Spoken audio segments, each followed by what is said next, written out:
Halo, selamat pagi. Assalamualaikum warahmatullahi wabarakatuh. Baik lagi sama saya Nur Ali Amjad. Oke, kali ini saya kedatangan tamu spesial nih. Beliau adalah seorang tokoh yang amat penting di Kota Depok. Beliau tokoh yang dapat merubah Kota Depok menjadi lebih baik. Dipegang beliau ini banyak banget penghargaan yang diterima oleh Kota Depok.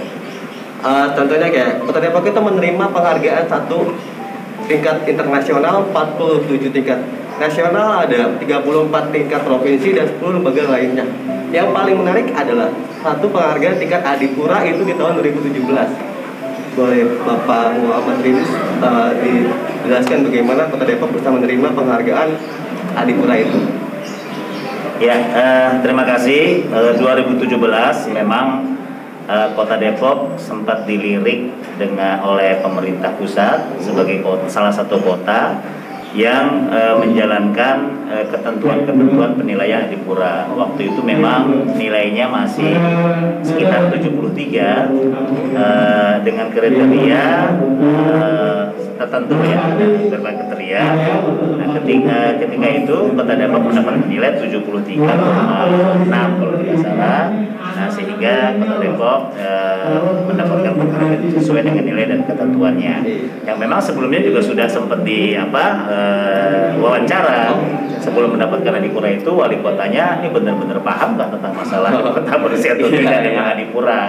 Jadi juga tergantung dengan tes dari pemerintah pusat kepada kepala daerahnya seperti itu. Semenjak darinya Kota Depok udah tahun 1999, baru pas tahun Bapak itu ya 2017, Iya, benar. Bapak meraih penghargaan Adipura.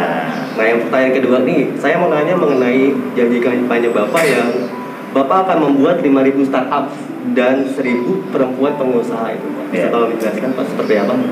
Ya, kita sama-sama tahu, paham, bahkan merasakan bahwa dampak COVID-19 ini ada permasalahan meningkatnya pengangguran. Benar sekali. Karena memang banyak perusahaan-perusahaan, kantor-kantor juga yang mem-PHK pekerjanya, karyawannya karena ketidakberdayaan dari perusahaan ketika menghadapi COVID-19 seperti ini. Nah, dengan meningkatnya pengangguran, bahkan pihak BPS memprediksi bahwa tingkat pengangguran di Kota Depok ini bertambah sampai 2% di akhir tahun ini. Dari 6,80 sekian meningkat sampai hampir 9%. Ini membuat kita cemas bagaimana supaya Depok ini tetap roda perekonomiannya juga bagus, laju pertumbuhan ekonomi juga baik, meningkat, tidak minus lagi. Makanya kita punya ide gagasan untuk kita menciptakan ataupun mewujudkan pengusaha-pengusaha baru atau 5.000-an. 5.000 ini target kita karena kepala daerah ke depan ini bukan hanya 5 tahun tapi hanya 3,8 tahun. Mudah-mudahan sih 5 tahun ya dirubah undang-undangnya. Tapi kalau nggak dirubah undang-undangnya itu resiko. Nah, ini harus kita pertimbangkan juga. Nanti itu 5.000 startup baru ini ada 2 domain ya. 2 domain itu artinya benar-benar yang memang dia sebelumnya menganggur beneran gitu. Maksudnya nggak punya pekerjaan tapi dia punya bakat dan dia punya minat. Sebab nanti akan kita tes, kita verifikasi. Jangan sampai dia punya bakat tapi nggak ada minat gitu. Benar sekali. Atau dia kepengen punya minat gitu, ambisius tapi dia nggak punya bakat gitu. Ini kan perlu kita rekayasa sosial bagaimana dia bisa menjadi seorang pengusaha. Ini satu. Domain yang kedua adalah pengusaha UMKM misalnya yang sudah berjalan baik, bagus, tapi dia kekurangan modal. Itu akan kita lihat apa faktornya. Misalnya rata-rata faktornya adalah masalah distribusi, masalah marketing.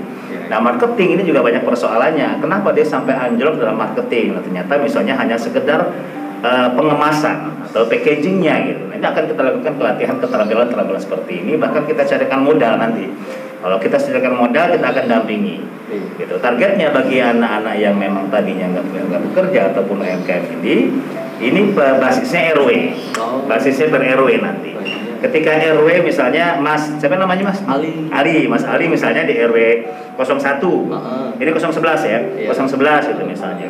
Ya, Mas Ali lah yang direkomendasi untuk tadi mengikuti pelatihan bla bla bla bla sampai ada modal sebagainya akan kita ikat.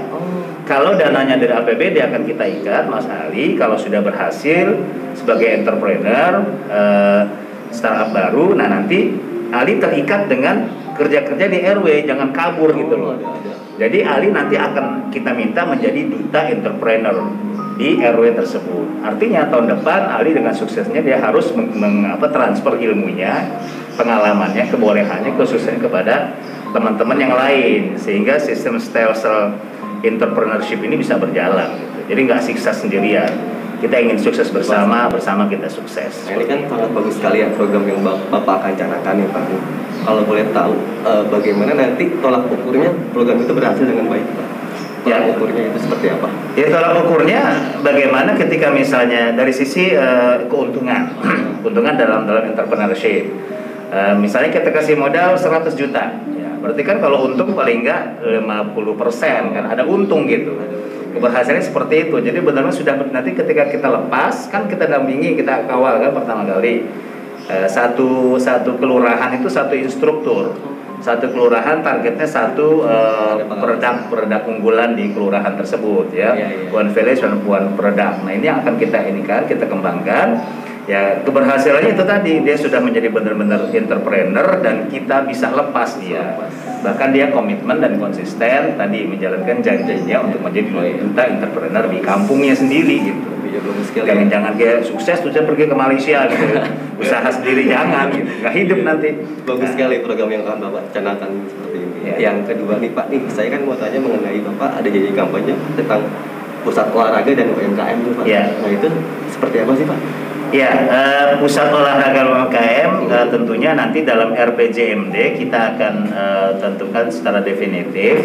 Kita akan melihat tadi perubahan undang-undang pemilu serentak. Kalau pengurus serentaknya tidak diubah sampai tahun 2024, ya nanti kita akan pusatkan misalnya pusat olahraga tidak per kecamatan, karena 3 tahun 8 bulan ini nggak mudah untuk setiap kecamatan. Kita ada 11 kecamatan loh, benar.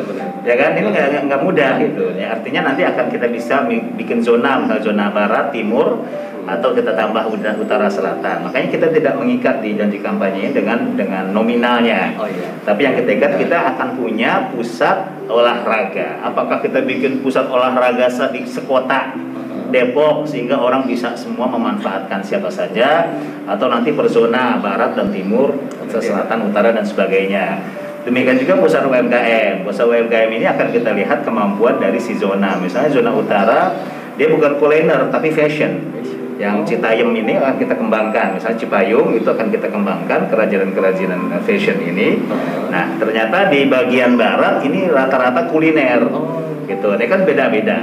Sehingga nanti akan kita buat pusat UMKM tadi tergantung produknya. Kan yang paling tertinggi kuliner, lalu fashion, lalu IT. IT juga luar biasa itu bisa dikembangkan. Ya, mungkin pertanyaan dari saya dan rekan-rekan itu aja Pak, dan semoga Bapak akan berkelanjutan. Amin. Oh, Pak. Mungkin Bapak akan kedepannya akan berubah materi menjadi lebih baik lagi. Terima kasih atas waktu dan itunya bisa ngobrol santai bersama kami. Amin. Buat teman-teman jangan lupa subscribe channel ini dan selamat pagi. Si mulia begini Mas. Oh, selamat pagi. Ya. Dia berada dengan peningkatan. Iya. Ya. Assalamualaikum. Waalaikumsalam.